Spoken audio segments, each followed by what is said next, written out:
welcome people of the World Wide Web. So this is Cypher Sigma Toys, and yeah, it's a bit of a change for the channel. So there would normally be a collection video. I have a few more planned of these, but I haven't really I've been kind of going to and fro here. So the kind of discussion for the day is obviously toy talks that I've done before, and it's all about cost. So yes, so this applies a little bit more to me than some people there. So obviously I was born in the 80s, so I am an 80s child, obviously. So I've had, probably when I've had my own money, probably about 30 years of, you know, being a teenager, being kind of conscious of yourself and your surroundings and what money costs. And so, you know, I've had 30 years of basically buying toys.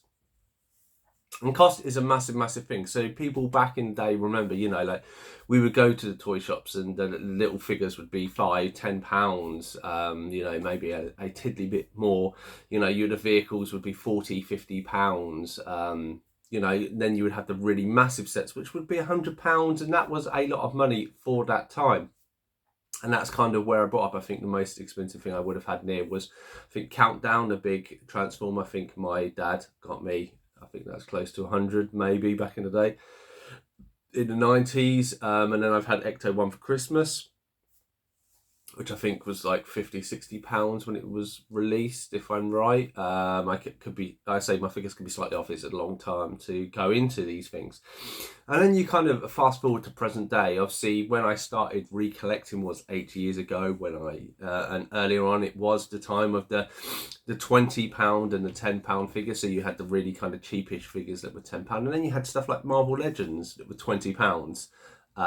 Or close to £20, depending if you got a bundle, you know, and you would get a bundle for like £100 or a wave of like 6 figures. That's what, you know, retailers were doing. Fast forward like 8-9 years of me collecting and stuff, or probably like almost 10 years now, I suppose. You know, if you want to buy a wave of Marvel Legend figures, you're looking at like almost £200, like almost double that. If you go into shops and stuff, you know, Transformers, so we have the little tiny Transformers that are probably like a fiver when we were a kid, like they're for like £15. Then you want to go the next grade up. Sorry, I don't have any to hand. You know, then it's 25 as like a base set figure. I think that maybe the little ones are core class. Apologies if I don't know that.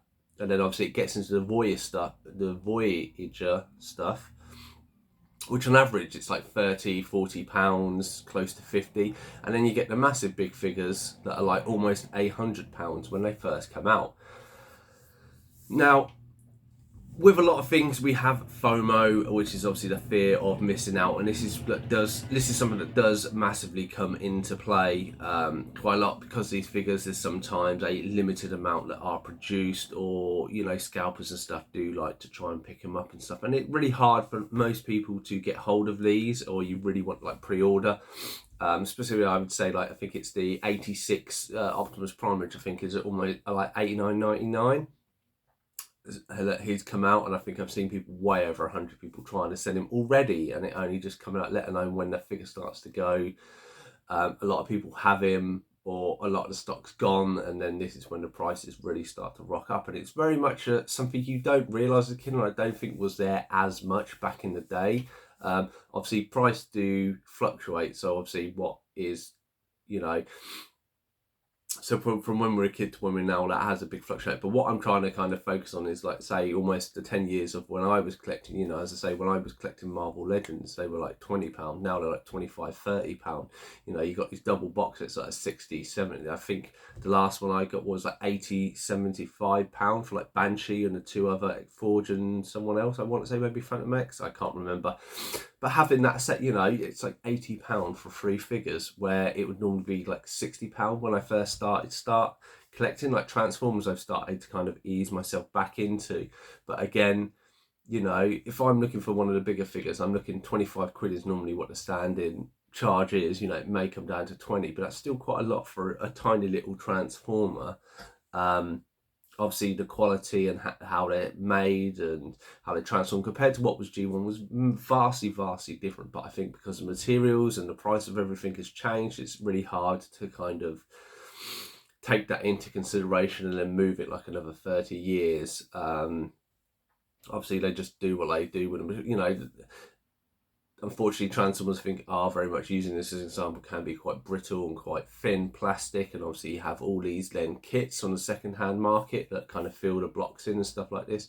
And again, these second-hand kits that you would get it to kind of complete a figure that should have been complete in the first place, because we never sort of had this back in the day, is, you know, the kits are like 40, 50, 60 quid I've seen, and like the figures are like 30 quid. And it's like you're more than doubling the price just to kind of finish a figure off that should have been finished off in the first place, or finished off to a degree, or maybe like the upgrade kits are only for specific collectors, and I'm kind of just gone on a tangent here, so I do apologise if that is the case.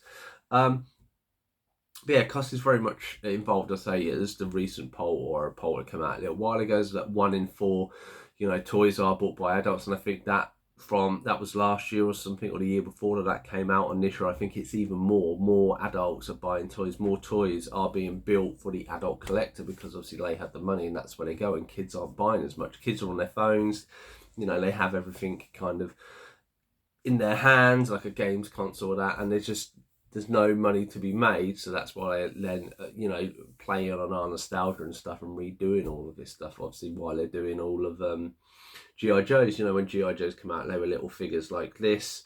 Now they're like really big figures and stuff like that, and you're looking 25, 30 quid again. You get a special edition, it's like 40, 50 quid. And obviously then you have HasLabs that you have to pack, which are hundreds and hundreds of pounds, which is, yes, it's really great.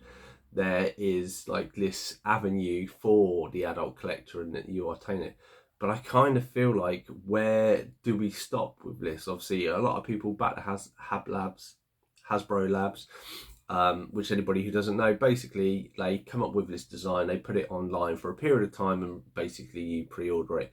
If it meets the goal, you get the vehicle or character or whatever. If you get more than a specific amount, you unlock some additional stuff to make it.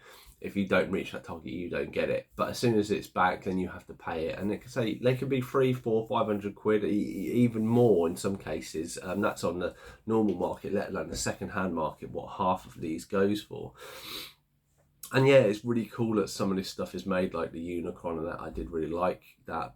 But the size of it, in a world where everything's getting smaller, you know, people are getting bigger. Houses, new builds are essentially, from what I've seen and stuff, a lot smaller, specifically for somebody who's 6'4". I mean, when I was looking to buy a house with my wife, so you're talking 6 years ago now, like the amount of houses that, you know, I could lay down and my head could touch one wall, my feet could touch another. It's like, how am I going to get a bed in here? And stuff like this. Now, I know this could be a big person's problem, but this is just something, you know, that with space, people not holding a lot of material stuff, and, you know, downsize and be more minimalist and stuff. For us that do collect and that, and space is already an issue with a lot of us, then they bring out, well, here's 300 quid that could have probably bought you like 20 little figures, or maybe 10 little figures or something.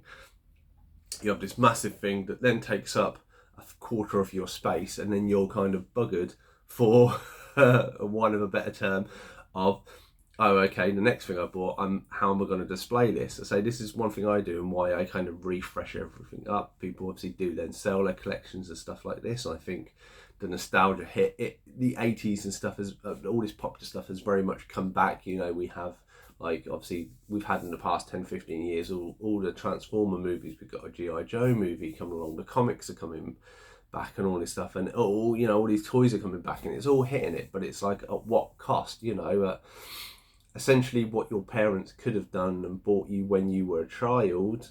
And even, you know, I say, when I had a flat, and I still had a flat, had a mortgage and everything else when I started collecting, but I was still easily managing to collect, and it wasn't really a big drain on my things. Now I sit there and I say, if I've got to spend like more than 20 quid on a figure, I'm like, well, can I get it cheaper? And I'm searching around, and yes, there are other avenues and stuff like that. But you then go into, it's kind of a plus side. You have the world of YouTube, which I'm talking here. You can look at and review, and figures are great, but until you have them in hand, it is hard to kind of gauge if you really, really like it. And I do see a lot of people buy it because of this FOMO, and I think they're going to like it, getting going, well, actually, it's not that great. I mean, you have probably to the side, and I will move here, you can see the gargoyles line there. I mean, they're like 50-60 quid a figure. So I have 1, 2, 3, 4, 5, 6, 7, 8, 9, 10. I have 11 figures. That's essentially over that's probably cost me £500, give or take, if I paid that £500 and I've still not completed the line, you know. And probably when I do, I know there's 3 figures that's still out there, you know, I'm probably looking at like almost doubling that if I want most of the characters, if we bring out the pack and everything like else with these human ones. Obviously they do give a lot of accessories and stuff, but it's kind of on the point of, you know, oh, I've got this toy line and I've completed it and it's cost me £2,000. And then you'll look back in the day and, oh, Turtles, you could have bought the whole turtle line for like £100. And it is just so big. And then you have vehicles and everything else to consider in space. And I'm like, it does seem we are heading to this one direction of cost and everything else. It's like, at what point does it get to the point of where essentially, like, well, the basic Marvel Legends figure is 40 quid, and a lot of us will go like, well, I can't afford to pay that, you know. 25, 30 quid I feel is quite a stretch now for a lot of people, specifically with bills and everything else increasing. And yeah, that's where you know, there's some point where it just stops some collectors, and I feel like this is a kind of resurgence of while they're aiming stuff at adult collectors. But at what point is it going to break? You know, people are just going to get even worse into either debt through this. Luckily, I don't get myself into debt for, you know, reasons. I got myself out of debt many years ago, and I won't get back into it, apart from a mortgage, obviously. But it's like a lot of people that are suffering and stuff like that, or, you know, maybe because it is kind of an addiction, you are kind of prone on it, they'll get themselves into really heavy debt for this. Sell it for half of it, because we all know, and as you've seen this channel, and if you watch like Toy Federation, you buy something for £100, you're only like, you know, selling it on the second-hand market, yeah, you may get most of that money back, depending on what the item is, but you have to post it, you have fees, you have your time and everything else, so you are losing the value of that. You trade it into a shop to get rid of a load of things, you only get half your money. It kind of is then a downward spiral, and I say, I'm not blaming shops or anything, they have to make a living and that's what it is, but that is the current climate that we live in with toys and something like this. And I do feel like, even myself, like I never, you know, I keep myself to a limit. You know, I've never gone into my overdraft for toys and something like this, and I never will do and stuff like that. But, or I say I never will do, I hope I never will do. But it comes to the point of when you start seeing stuff and it's like everything is costing much, much more. I think even Empire Toys said it, and I spoke to him and that just stuff that we collected that used to be, because of COVID and the price of everything up, stuff is so expensive now. I mean, one of the things I'm looking for is like a little squidgy Attacker Killer Tomato. I don't want a minimum one. I'm looking probably 50 to 100 quid just for a loose one, if I can find it. They're like 400 or 500 quid online. And it's just like, at what point are we pricing ourselves out of this just to make a quick buck in some cases? Anyway, that has been Talk Toys, all about the money and cost of everything. You know, have you had an issue with collecting toys or something? Please let me know your thoughts and feelings down in the comment below. Maybe this is a good subject for a live stream for myself. But I've been Cypher Sigma Toys. Hope you enjoyed this video. Like, comment, and subscribe. Do all the things you want to do, and I shall see you in the next one.